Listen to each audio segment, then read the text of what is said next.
thank everybody for attending tonight, and especially our wonderful community managers who set everything up. In case you don't know, MIGREAT is, I personally think, a wonderful project, but what it is it's a place for community and tools for migrants. So we actually really started launching about last October in the UK. And one of our goals was really to provide a place that migrants could find community in their native language online. And so what we did is we did a little bit of beta. We fell down and skinned our knees a little bit, and it took a little while to get everything perfect. But once we thought that we had a good product, we actually started rolling it out in January. And so today, just since the beginning of the year, we've rolled out across about 60 communities in the 5 big inbound markets in Europe. And one of the things that we think is successful is we have about 2 million people a month now visiting our different sites to find people like them. So it's become a really good platform. And one of the things that has really driven that traffic and that growth is, again, our wonderful community managers who've been writing articles and posting great content about entrepreneurship, about visa regulations, about everything having to do with migration since the beginning of the year. So, I really do want to say thank you, and if you've met our community managers, definitely say thank you to them too, because the event wouldn't be possible tonight.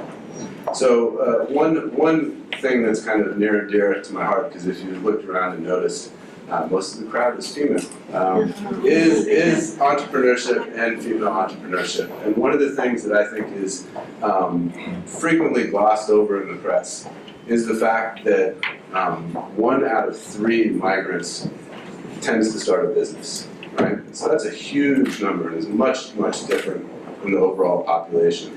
And in fact, as you've probably noticed, I'm not from the UK, I'm from the US.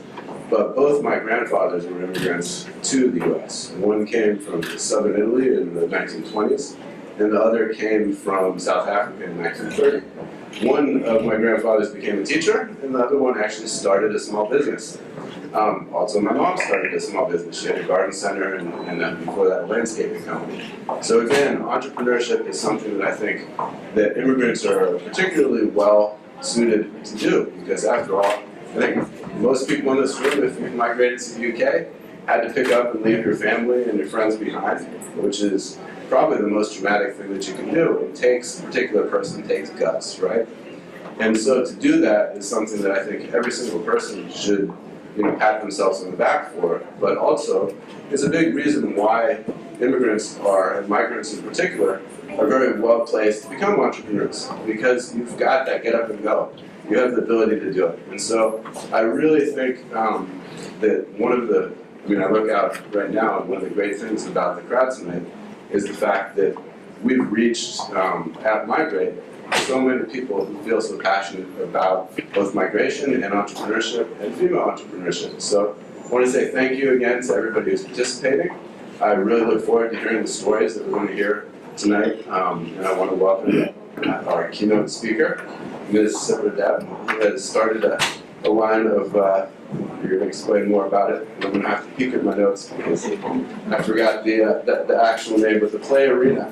And also, if you're tweeting anything tonight, we do have the Migrate Woman hashtag. If you happen to be tweeting, please use it so that we can track everything. But again, I look forward to hearing the stories. I think everybody here who's thinking about starting a business or already has started a business really should, pat themselves on the back, because just being here tonight is a huge accomplishment. So I'd like to give a round of applause to everybody.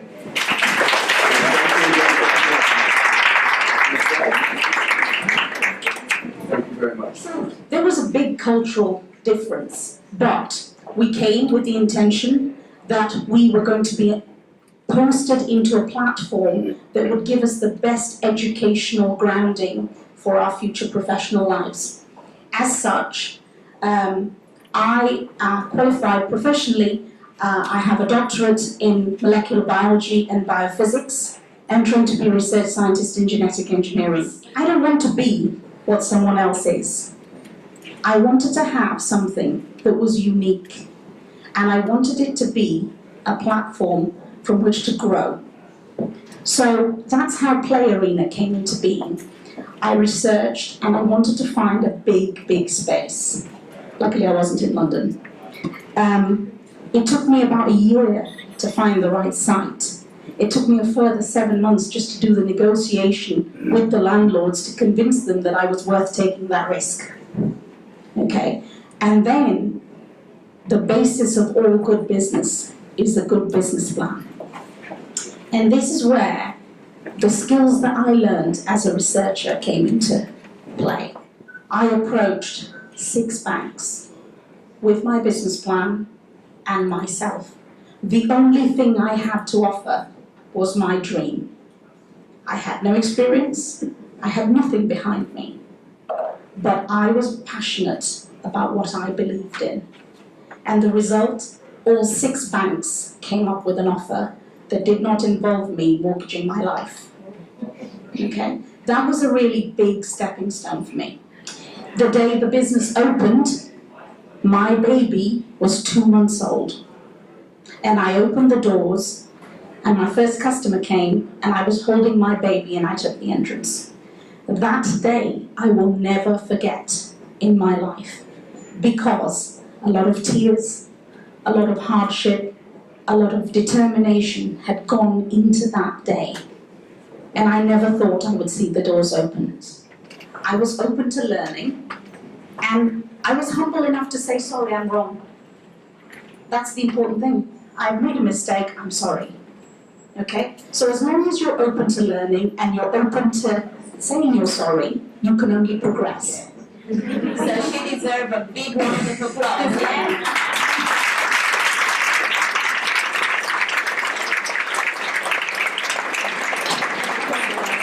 Just wondering, are you scared of something in business?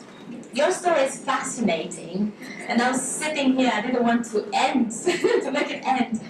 Are you scared of something in business? Because as a business person, usually you are scared of something, not to do things wrong. I think the only thing that I'm scared of, I am in a very lucky position, because today I am doing the very thing that I was born to do. Okay, I am passionate about it.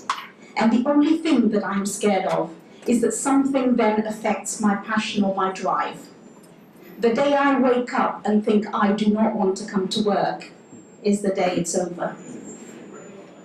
Oh, come on, that's sad. I want to see your smiles now. Yeah, thank you so much for this amazing inspirational story. In the meantime, I would love to invite our 4 amazing people from the first panel to take their seats, yeah, because it's kind of, empty here, and we have so lovely smiles, so show the smile to the audience. We have Michelle da Silva, so come on, let's encourage.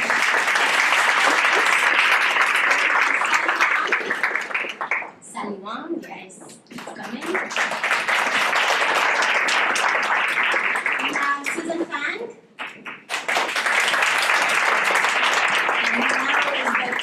And now is the tricky one. Cat, and don't laugh, yeah? Help! Don't make me feel embarrassed. Czesnak, it's a Polish surname and nobody can pronounce it. It's Czesnak. From your mouth, so really sounds really great. Thank you very much. If you would like to wrap it up, or if you want to add something more, thank you so much. Very inspirational, and you have a lovely, lovely business. I have something related to kids, and I absolutely adore what you do. So good opportunity to connect. No, thank you very much. And so all I would say to you to finish is, we've started this journey, and I'm just starting. But as a woman, my only message to you is this: I'm a man, I'm a lady, I'm a sister, and I'm a daughter. None of these things stand in the way of what I want to do. So if you have that belief that somehow if you have a family, or somehow if you're tied in something you won't be able to achieve, you're wrong. You've just got to believe in yourself. And as long as you have that belief and conviction, you'll get where you need to get to. Thank you so much. Why am I here? Who am I? What am I doing here? Thank you so much for inviting me. It was Georgiana inviting me, calling me. And my name is Daniela Vitelaru. I'm a journalist, a Romanian journalist. I'm doing this for a living. I move a little bit slow because somebody here is kicking me, is doing noises. And I need water, a lot of water. Why am I here?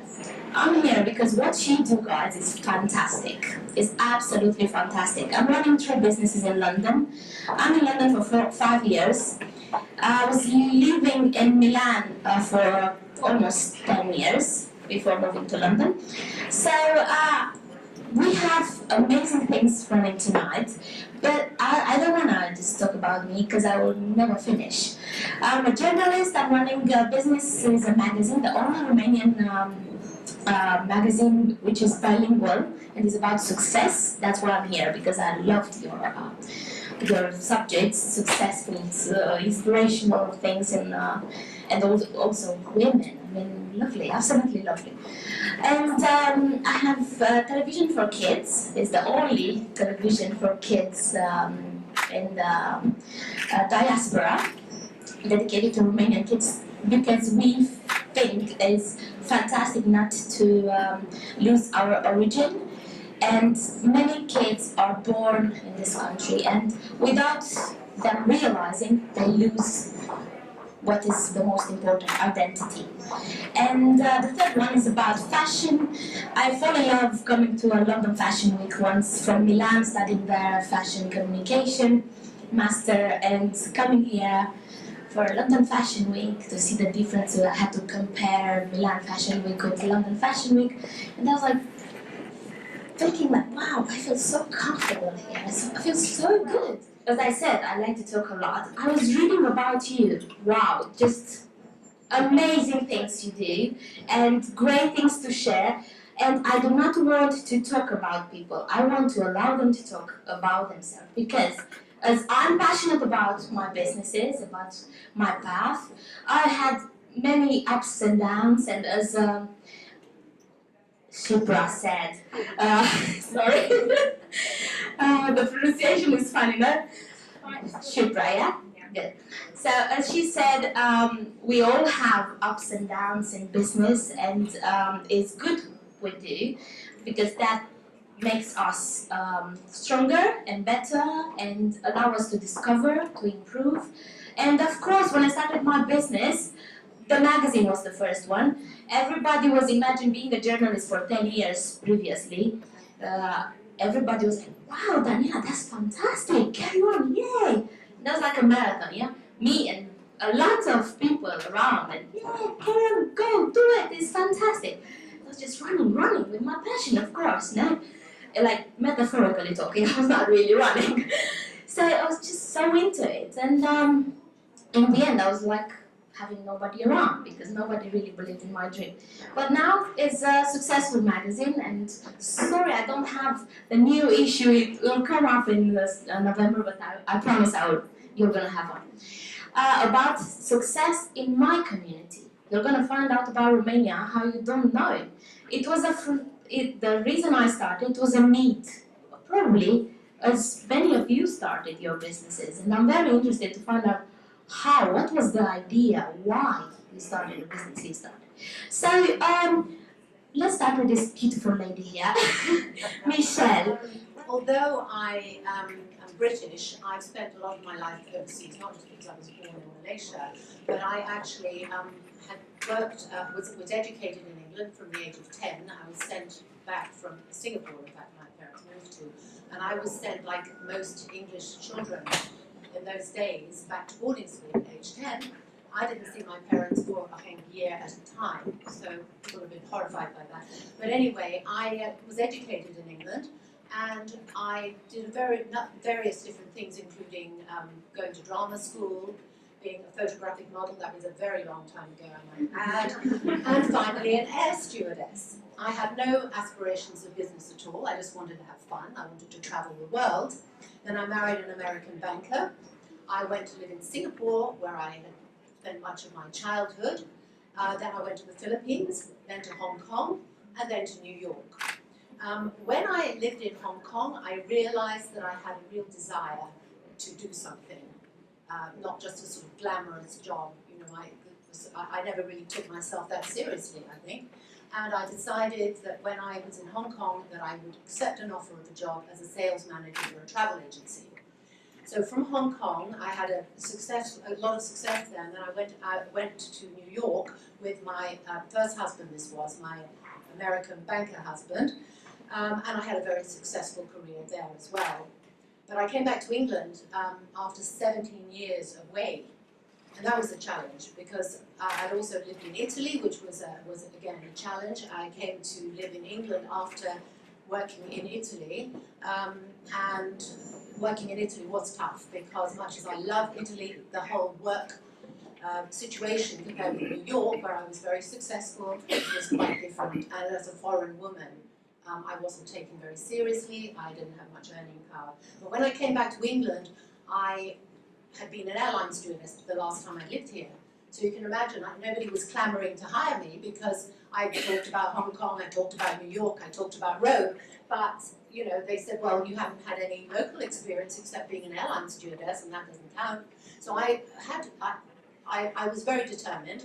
I went to university very late in life, and I became a marketing director of a company which was called Columbus Travel. And would you believe it was right here? It was in a place called Cutler's Gardens within this complex, so this is quite ironic. So I was successful at that, and then I joined Bupa, which is the biggest, for those who don't know, Bupa, the biggest health insurance company in the UK. I won't go through the details of how I got to that stage, having been an airline stewardess, but I think it was hard work, determination, and confidence that I gained working in Hong Kong and New York, so I knew I could do it. And perhaps I didn't have the cultural struggles because I had been educated here, so it's a little bit easier for me.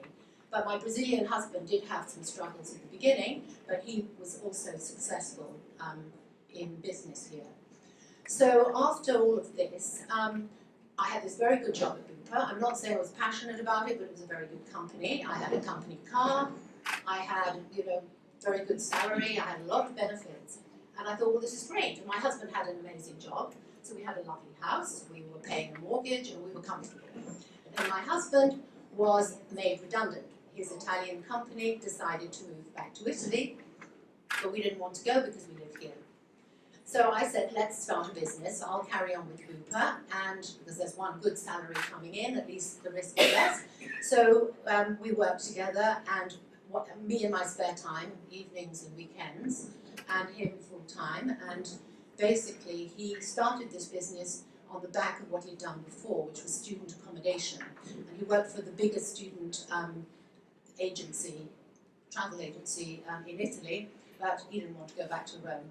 So he started his own student travel company, which is actually Britannia Student Services, in a small office in a language school, and I used to help him. So I was based in Brighton with Bupa, and I used to come back home in the evenings and weekends, and I used to go around to people's houses with him and host families, because that was the main accommodation that we provided. We were an accommodation provider. And I used to spend all my free time helping him build up this business, because I realized we needed 2 incomes, and I wanted him to realize his dream of having his own student accommodation company.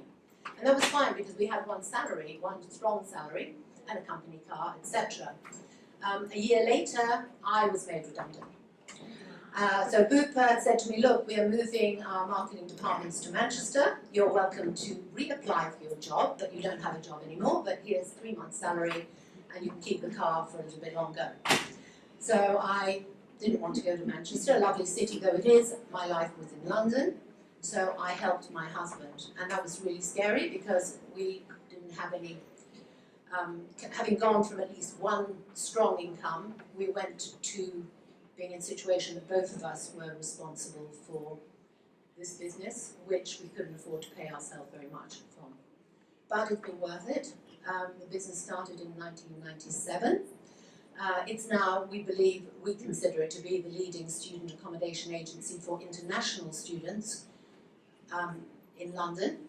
So we have a variety of types of accommodation, from halls of residence, host families, houses and flats, and we've made a very good living.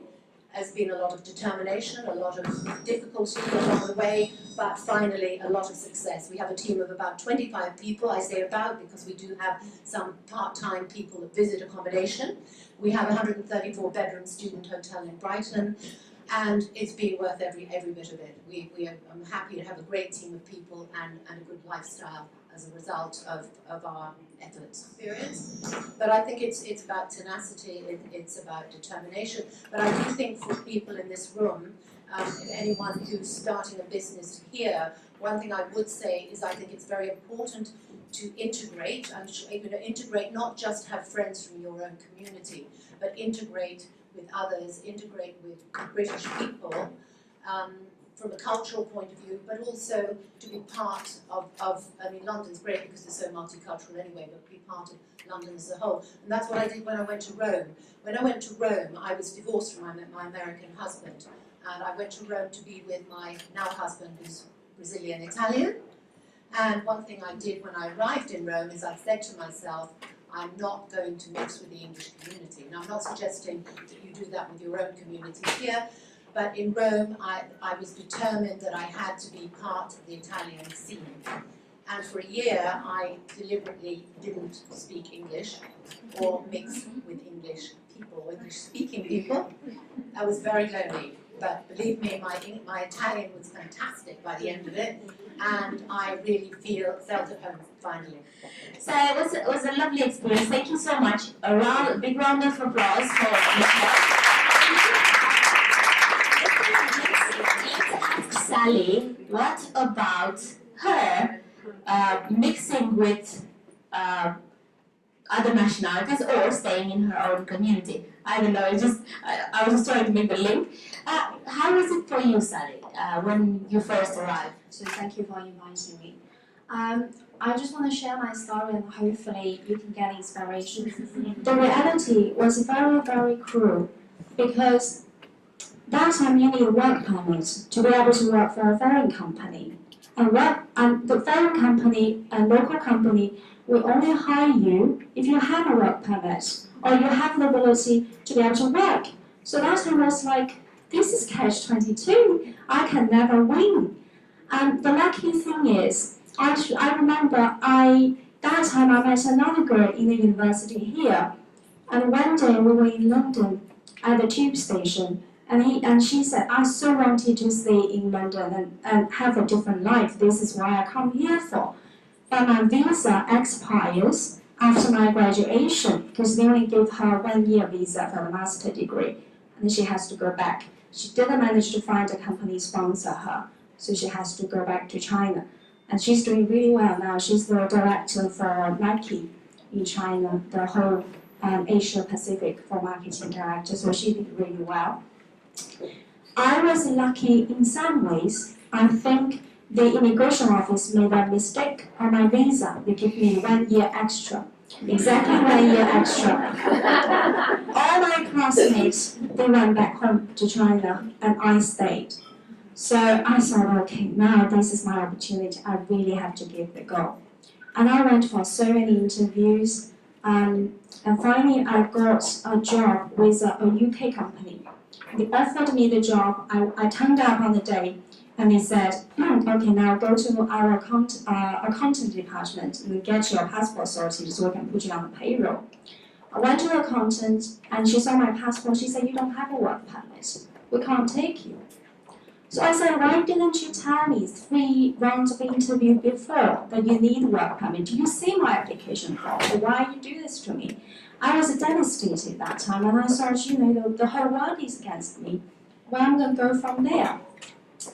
And then just before my 1 year ran out, luckily I found a Chinese company. Asian people probably know it's Hutchison Whampoa, one of the biggest company actually owned by the richest, used to be richest Hong Kongese guy. Now it's Wang Jianling, is the mainland Chinese. He's the richest now. So his company had a brand they wanted to promote in the UK. And they started just asking, recruiting for people who can speak Chinese and English and get educated here. So I luckily got that job, but I started from very, very basic. As a master's degree, you wouldn't want to take a job like this if you are back in your own country. So I remember I was paid about £600 a month to start my position, but they gave me work permit. But I have to work 6 days a week, £600 a month. So I said, okay, I take this because I'm so lucky. I can, stay a little bit longer and see how far I can go. So I worked really, really hard. And because I locked in for 5 years, so I thought I might just give 100% of what I have. So I graduated, I gradually started from very basic floor salesperson onto the management, area management, then the PR manager, then the general manager. So 7 years down the line, I've got my UK citizenship. That was years ago. And I managed to get our brand into Vogue and Cosmopolitan as part of my job, which was really fulfilling. And after that, one day I was walking on the street and I thought, I don't want to be in the beauty industry anymore. Because I was single that time, and you probably, I don't know about you, but I find it really difficult for me to have a successful relationship as a foreign woman. Luckily, I consider myself to be a very lucky person. Luckily, I find a company, they actually need a Chinese speaking. That time, I was only looking at a very macro side. What I said was very short, very focused, only on things that are happening ahead of me, 5 meters, 10 meters, 1 month ahead. I don't see the big picture. That was the time that Chinese are starting to invest in the UK properties. That was the time when George Osborne and the UK government started to think that we need to work with the Chinese government because that's the new economy. Somewhere there, we can't mess up with that relationship. So companies, they need people who speak Mandarin and who have life experience here in the UK. So I joined this company, again, founded by a Hong Kong company, and shortly afterwards, I was given a project because my performance was really good. I've got a very solid background in sales and marketing. There's one of the biggest Chinese websites in China. Their traffic, I think, was about 100 million a day on the front page. Sina, you probably know that. When the number 4 Alicia listing in the world, they needed to build up their appearance in the UK, which is what I'm good at. So I started from scratch and built up a small team, and gradually, after 3 years, we were quite successful in a sense. But then you come to a point. For me, maybe because I'm quite shy, and my habit is just reading, writing, and walking. My dog. So I think a lot, maybe too much sometimes. As immigration women, we spend a lot of time on our own, especially when you are single. So I have this habit of write down my thoughts and just follow what's inside me.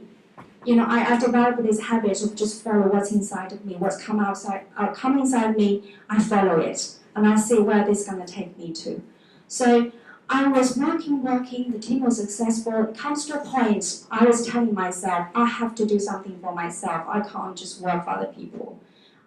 This is my thought, but this probably doesn't apply to everybody. I think even when I work for the biggest company in the world, even when I'm the top manager, I'm still replaceable. One day I leave, somebody else will take your place. What do I leave on this world when I die? There's a book, it's very good, it's called 5 Wishes by Gay Hendricks. He's from the States. I think you should read that book as well. It's called 5 Wishes. Imagine that tomorrow you are in your deathbed and you have somebody standing right next to you and ask you, you're going to die now. Before you die, you think back your life. What have you achieved? Are you happy to close your eyes now and give your life? You write a circle of your life and you think you're very happy. You achieved whatever you want to achieve.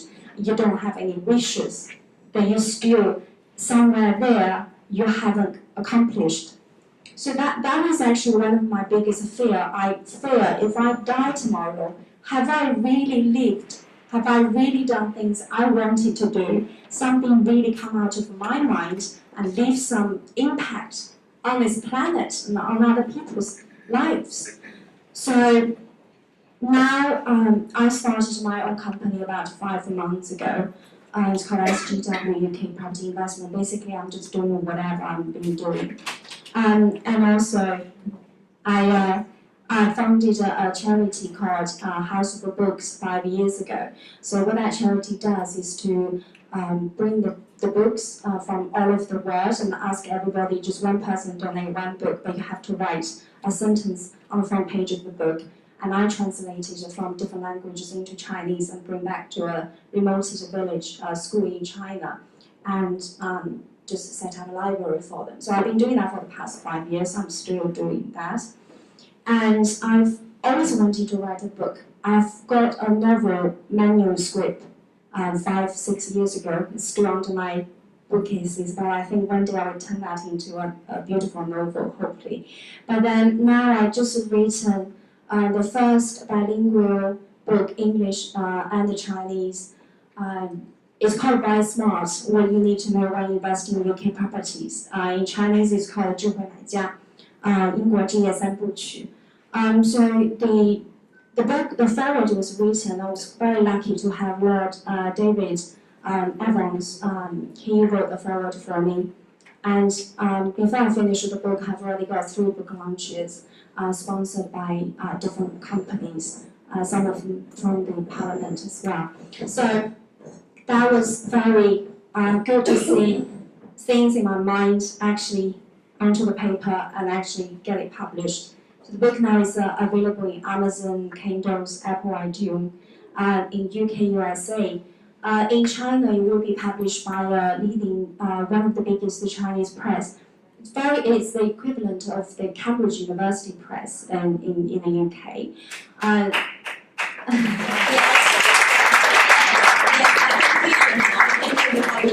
We have the lovely Susan. Let me change the place this time. Academic Powerhouse UK. What's this? I know, but do share with the public. And tell us about how did you start, and how do you feel in business, the link you created, and a little bit of the mood of the situation. I'm very curious about your story. Sure, thank you very much. Good evening, everybody. It's lovely to be around all women, girl power, oh yay! My name is Susan Fang. I'm the founder of Academic Powerhouse UK. So as the name suggested, it's education related. So we are an education consulting firm.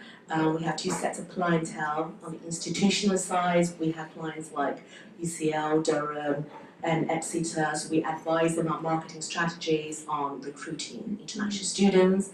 And once the students are here, how to retain them. That's also very important. On the other spectrum, we have individual clients. So we serve the very high net worth families from the Far East. So usually they're with us between, minimum 5 years, and sometimes they go on for 10. I'm now coming up to a stage whereby my very first students back from 2002, they've got married, got kids, so we're sort of supporting the family line to go on, and they're coming back to the UK for study, to stay. So we offer peripheral services, because when they send kids over here to study, often they want to buy a house, so sadly we need to connect. Or they want to immigrate, so very, very happy to be here with MIGREAT, because there are lots of business connections we can actually create, isn't it? So my path is slightly different from the 2 previous speakers. I started this company when I was 28 years old, but the very first company I established was actually in Taiwan. So Academic Powerhouse is actually my 5th company. So I have 4 of them are education related and very successful. One of them is food and beverage related and not so successful. So I'm very happy to share a bit about what you do as an entrepreneur when you actually hit the brick wall and fail. Because I've been there. My journey started, like I said, 28 years old. At that time, I was actually a journalist. So yeah, hey, I was working in Taiwan and I was working for a Commonwealth publication. They are the equivalent of The Economist in the UK. And I was very lucky. I was covering the technology beat. So you can imagine in the early 2000s, dot-com boom, Web 2.0. So I was going to places like CeBIT in Hanover, CES in Las Vegas every year. I was interviewing and rubbing shoulders with Jerry Young from Yahoo, Meg Whitman from, she was then the CEO of eBay, Carly Fiorina of HP, the likes of that. And it just suddenly struck me, I was writing other people's story, and I just thought, could it happen that one day somebody will write my story, or better still, I write my own story?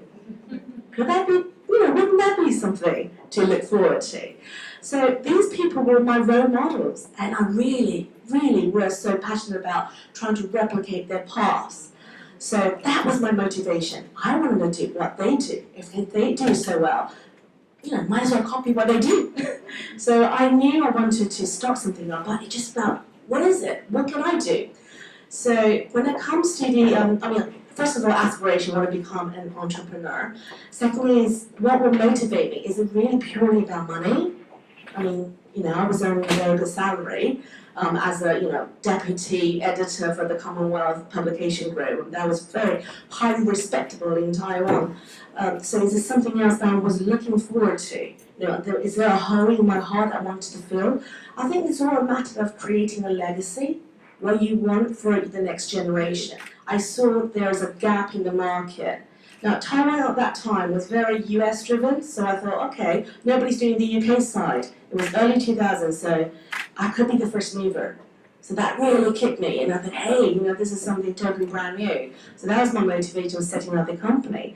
And contribution, I feel, do I have the skill sets? Yes, I've got the education. It's probably about time to commoditize that qualification and turn that into a business. So I get all three together and I say, why not? Let's do that. So my first, my initial capital, how I funded my company, it was actually from the money that we received for my wedding with my husband. So you see, in the Chinese society, when you get married, you get given money, like everyone's like in the UK, you get gift, but in China, in Taiwan, we get money, so hey, it's great. So we saved up, we used part of the money to contribute to that honeymoon, we had a fabulous time in Maldives, and the rest, it was my seed money for my company. And we started small, it was a very boutique enterprise, and went on and on. But I must say, for the first 5 years, we were always in the red. We've never broken even until the 6th year.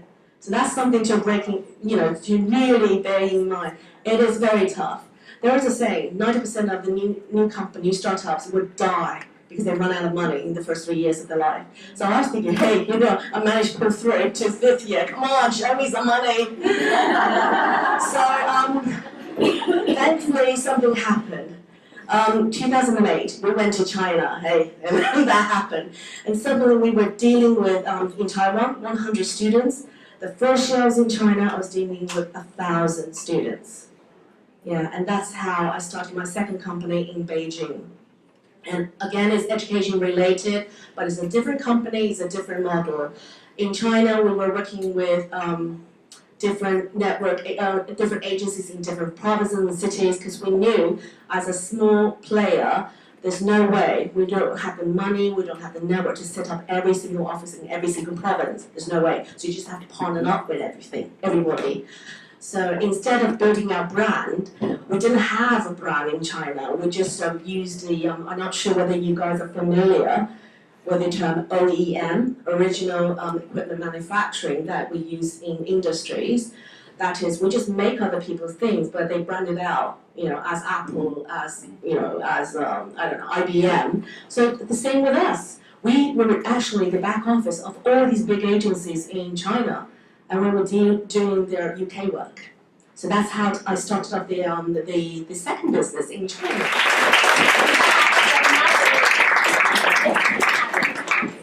I love this Cats Adventures. What's this?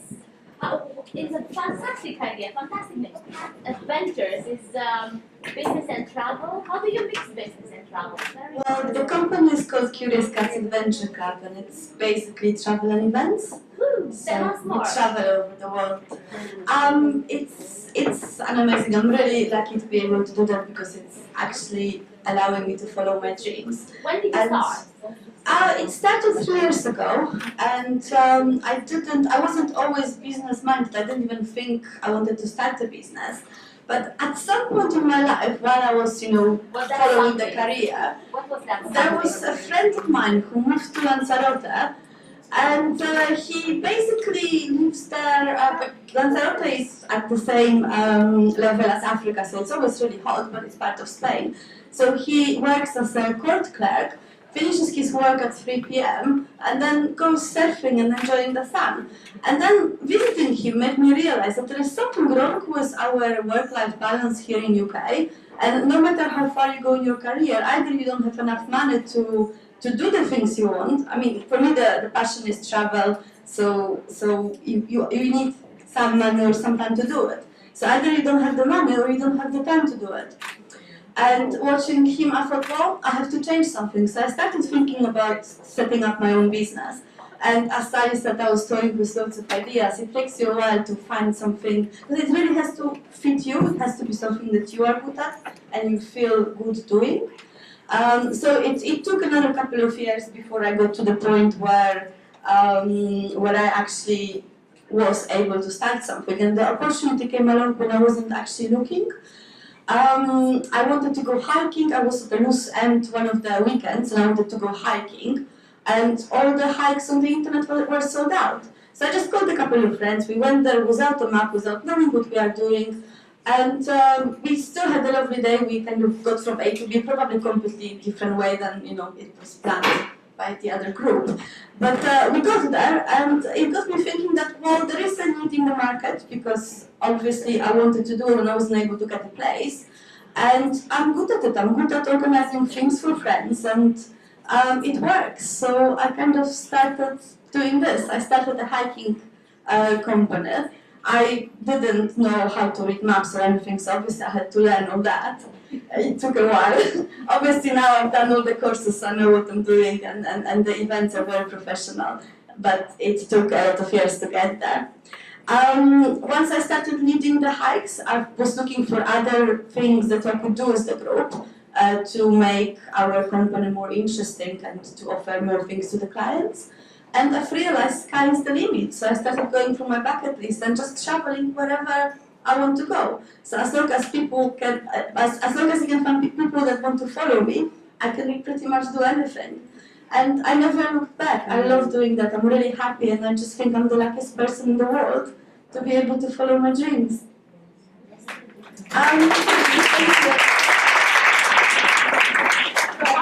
Don't get me wrong. Sorry, I just want to say, don't get me wrong, it is hard. As Shipra said, I work 7 days a week and sometimes from 9 till midnight, and there's lots of sacrifices along the way, but it's really worth it. So you're lucky, yeah? How could we get this luck? How could we reach the luck? I'm sorry, but you have to create it. Exactly. How we raise money for our companies. We start with Tanya. Hello. Hi. You okay? You feel good here? Yes. Do you want me to? Okay, I'm not gonna say anything about you. I want you to say things about you the way you feel to share. Because this is the best story you can say. Your story the way you want to share it. Hi everybody, thank you for MIGREAT for inviting us here today. I have to say that I'm not an entrepreneur. I don't have a company myself. We are what's called usually is a facilitator. So I represent a company called the British and Colombian Chamber of Commerce. So we are a hub for companies of all sizes. But we mainly facilitate businesses. So we have, in a daily basis, queries from people like you trying to start a business in the UK. But we also work with corporates and all size of companies. So don't you feel like you make yourself businesses when you help businesses to raise money? It's the same thing, isn't it? what is interesting is that you learn a lot. So even though I don't run businesses, I think that what happens is that most of the entrepreneurs, if we're talking about only entrepreneurship, they share the same concerns and they have the same obstacles. One of them is financing, and the second one is how to access information, reliable information. Peer-to-peer networking is quite important, and we do that a lot. People in similar businesses that have done the same as you, probably in the same sector, are able to facilitate business too. And I don't know if this is only a Latin American issue, a culture issue, is that we like to do everything ourselves. So I don't know if you share that in the African communities and the Asian communities, but in Latin America, we think that we can do everything. So every time that a company or an entrepreneur come to us, they will say, okay, we're going to introduce you to accountants and lawyers and business angels or venture capitalists, depending on the size of the business. But they always think that they can do it themselves. They say, oh no, I just go to the bank. Or we say, why don't you get help on organizing your business plan? If you don't have any idea, if you have never done a business plan, the best advice that we can give is that just talk to someone that has done it before. Otherwise, it will take you longer and it will be more costly. People that think that because they don't have to pay right now, it will be cheaper, but it's not really. It might take you 6 months to create a proper business plan, when if you talk to an accountant that will charge you £100 per hour, they will create it for you. So that's particularly in Latin America. I don't know if in our cultures you have the same, and you might be able to share that with us later on. Probably because it's cheaper, you think like you can do that yourself to save somehow, could be this one. Or you think you are a little guru in everything and you are stubborn to ask for help, or you're scared to ask for help. How do you advise? I mean, if I come to you, I have, I don't know, a business plan, I'm launching a coffee shop, and what would you tell me? Tell me 3 things. You're going to start a conversation with me. I will tell you on the table. Get professional help. That's why I'm talking to you. Why? Because it saves you time, and time is money. I don't think the problem when you do your business plan, if you count your time as a cost of the company, you will see that your time is more valuable than anything else. Anything else. You are the one who's selling. So you should be concentrating on sharing that passion that you have with other people. And then let the experts do their job, which is accountancy, law, licensing, or whatever you need to do depending on the type of businesses. So we're talking about money, but getting professional help needs money. So it's like a circle. It's like a funny circle. You want to, of course, hire the best people for a company to succeed, but in the same time, you don't have enough finances. So let's find. It's Tola here, and she raised a lot of money. She raised successfully raised sponsorship. I've never tried this, and I wanted to. I don't know where to start and how to start. Do share with us your steps. How could you be so successful?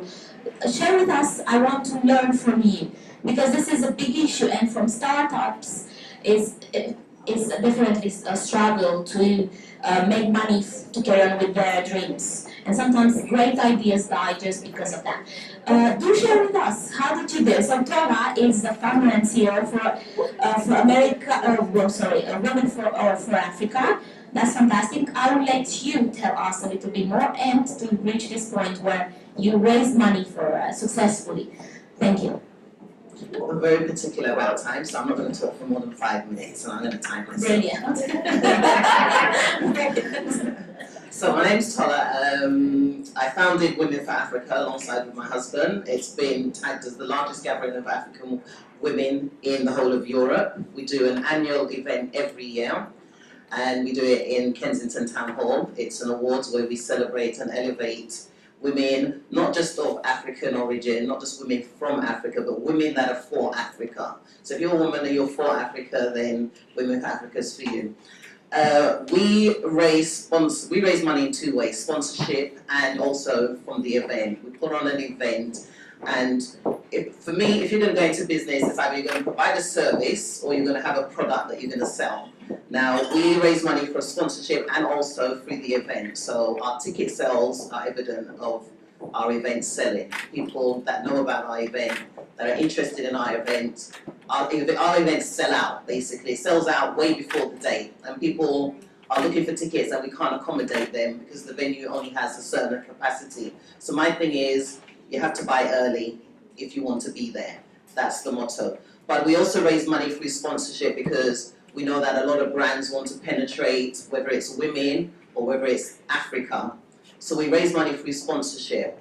And one of the things that I did when we started, and I think it's important, I did a SWOT analysis on myself, and my husband did one on himself. So we identified our strengths, our weaknesses, our opportunities, and our threats. Now, when it comes to sponsorship, I'm not a seller. I don't like selling, I don't like sales, anything like that. So to go before a sponsor and start to try and sell my passion, I'd probably end up talking more about my passion than trying to sell it to them. So I identified that that wasn't me. Now my husband, he can sell water off a duck's back and sell it as pure water. That's how good he is. So we decided this is what he's going to do and this is what I'm going to do. So I think it's very important, if you know that selling is not your thing or presentation is not your thing, then get somebody that's good at that and have them do that for you. If you know that cold calling is not your thing, then get somebody that's good at that to do that for you. My husband does it and he raises the finances, he raises the sponsorship. You know, he'll just come to me and say, right, this sponsor has paid the money into the account, and I just go and look at the account and I'm like, okay, you know, that kind of thing. Sometimes I might go along to the meetings with him, but he does everything. He does everything from start to finish, sets up the meeting, gets the sponsor involved, and we tailor our packages as well. So how? Tell us how. This is the question. How do you do it? We have packages, and we have our packages priced, but we also tailor packages because we know that individual sponsors, they want different things. So we have different things, like for our event, we have a drinks reception, then we have the awards and everything else. Now we know that a sponsor that's interested in branding and getting their name out there, for them it might be they want to sponsor the drinks reception because everyone's in a particular area for a certain amount of time, so they'll have all their branding there. So you enter the drinks reception, it's branded, that sponsor's logo, everything is all over the place. Somebody might want to brand the registration desk because everyone has to come in through that point. Somebody might want to be seen from the stage. So we also sell a sponsor if you want to speak to our audience, because we've already filled the room. So if you now want to speak to that audience. How do you feel? I mean, how do you manage to sell all the tickets for an event? Well, I think what has happened over the time. What's that something special you do and we don't know? I think it's kind of a silly question, but let's see. I think when you're selling something, your product has to be genuine. Your product has to be authentic as well. And I think what people look at, because like I was saying, there's a lot of awards out there, but what does your award represent? What's your procedure? What's your process? And I think people look at that. And one thing that people realize about ours, we don't nominate, we don't choose the finalists, and we don't choose the winners. We have an independent panel, and we have independent judges that we reveal on the night of the awards. So they can be from Hewlett-Packard, they can be from the mayor's office, and they will talk about how they selected, what they looked out for. So people know that it's not my friend that's going to win it, because I'm doing it, because I don't have any say or any hand in it. So people look at it, and then we have a lot of people fly in to attend the awards as well. We have our evidence on the website, we have videos, we have photos. I think a lot of people look at that and they see what they're coming to. So as soon as tickets go on sale, they just start to sell out. When did you Very start? quickly. When did you start this? Women of Africa? Yeah, I started in 2011 and put on the first event in 2012. that's fantastic. So what are we doing? I'm Mexican. I have been out of my country for 24 years. I come from a corporate background. I work for global companies and I held international positions, live in Asian countries, Latin American countries, Europe, US, Latin America. In 2001, I decided to start a new venture, and this is a venture in Spain. It's a clothing company. It started being like a shirts for men, similar to the pink kind of concept, but in Spain. That was an opportunity. I took that opportunity. I decided to go for that opportunity. I had just recently married, and I was pregnant, so I was traveling all over the world. So I thought that was not feasible, and in fact, I was convinced that would not be,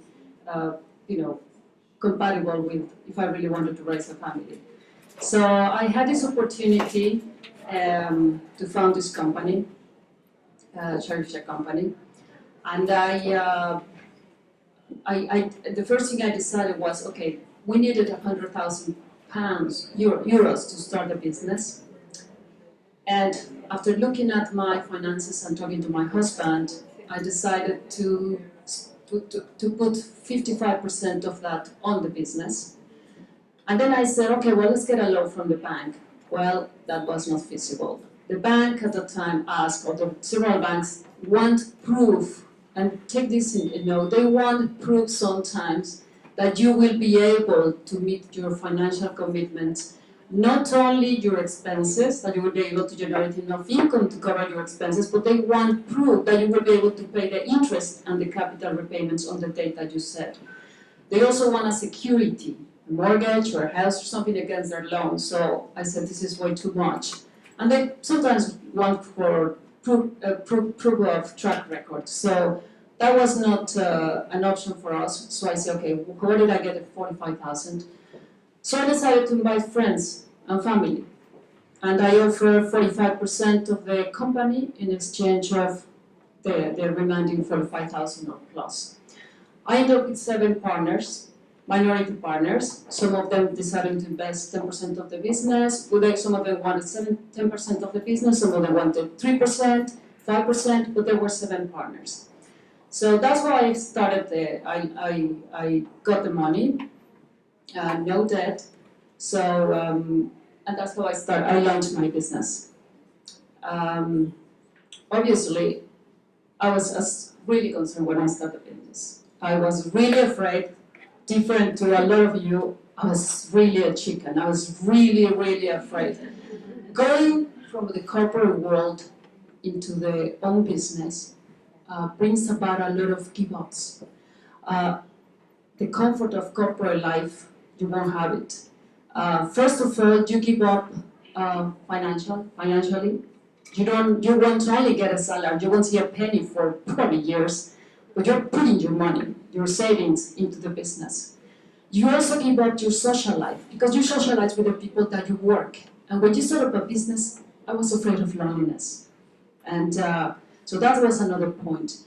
I was really afraid of being able to balance my family life with my business, because no matter what they said, and you are right, you think, yes, this is flexible, I have the flexibility, I can do this. Not in the beginning, not for many years. You take the problems to your house. You work 7 by 24 or more hours. You don't disconnect, and you work and work and work. And so keeping that balance, it's really a very, very stressful. It's really a challenge. Sure. There are a lot of things that are run out of your control. Sometimes you can be very optimistic. The sales do not materialize. You ever projected your sales. Sometimes the product does not arrive on time, or it doesn't meet the standards, the quality standards. There are so many things out of control. And if I can tell you, I don't have time to tell you all the things that really went wrong in the beginning. I had my business plan, I test the market, I ask a lot of questions, the traditional market research, but even that way, a lot of things went wrong from the very beginning. I overestimated my sales forecast, I ran out of cash very quickly because I got a lot of stock, and I had a lot of bills to pay. So what did I do? Well, I had to delay the payments. I had to start with promotions. I need to make cash. And I was afraid to tell my partners that I really messed up. But in the end, I decided to tell them the truth. And I was very lucky. because they were very understanding, and not only that, we decided and agreed to make a loan to the company to be able to survive for the next months at least. So with that confidence, I was, and with that kind of support, I was able to keep on going. One of the things that I have learned is that it's all right to make mistakes. You're going to make a lot of mistakes, but you have to learn from that and move on. And it's okay to fail, because you really learn a lot, and you're right, it makes you stronger. It makes you recognize how capable and how strong you really are. So this is a learning thing. Another thing that I guess I learned, I was afraid of, for example, my career development. And boy, I learned being an entrepreneur because I was exposed to every single area of the business. I learned to buy. I was coming from strategy, corporate world, other sectors. But I became even a designer of clothes. I was obsessed with men's clothes and looking at shirts and things like that. I was buying collections, I was buying clothes, I was involved in supply chain, in legal issues. I was negotiating with suppliers, with buyers. So you learn a lot and you're really exposed. So that was a really, really good learning experience. If you have an advice to give, all three of you have lovely things to say, you have lovely things to say, and I'm sure if we stay here for another night, we'll never finish, and it's brilliant. But if you have to pick something to share with the public, let's not call it advice, what would you share with the public? Let's call it advice. Yeah. Well, I guess since this is like this panel is meant to be like, where do I get the money from? How do I get money? I guess there are three things that I would like to say quickly. And the first one is, before you even attempt to talk to an investor, when you're seeking money, answer these questions. How much money do you need? What do you need it for? And how long do you need it for? For how long and when? This is something that an investor is going to ask you. They want to know where the money is going to. If you don't have clarity about this, don't even try to get money from them, even if it's a banker. So try to answer these questions, and these questions will be addressed in the business plan. Take the time to do a business plan. Another consideration that you have to, another advice or another lesson that I have learned is the options that you have in terms of financing are, in a way, depends on the life cycle of your business. So for startups and SMEs, early SMEs, I would say getting a loan, it's difficult. It's difficult nowadays. So your best option is if you have savings, get them. Crowdfunding is becoming very popular. You don't have to give up shares necessarily. So crowdfunding is another option. And business angels, definitely. Business angels tend to invest on an early stage. So those are the options that you have. As the company grows, then you have the options of venture capitalists, or you can go to get a bank loan because the business is already generating income. And the third thing I would say is, if you want to approach investors, don't go just fight it. Get someone to introduce you an investor. Get someone that knows the investors and that the investors trust. Because every investor has different expectations. Angels investors are specialized in, or they want to invest in specific sectors, specific regions. So even if there are business angels, they have different expectations, same as venture capitalists. So get someone that really know investors and that investors trust, right?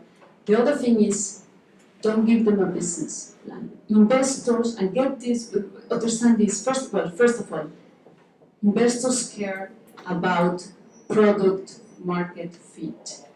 If you don't test your market, if you might have an amazing product, you might be an amazing entrepreneur. If there's no market for that product, investors will not look at your business. They won't even consider it. So market fit, market product fit is critical for investors to really support you.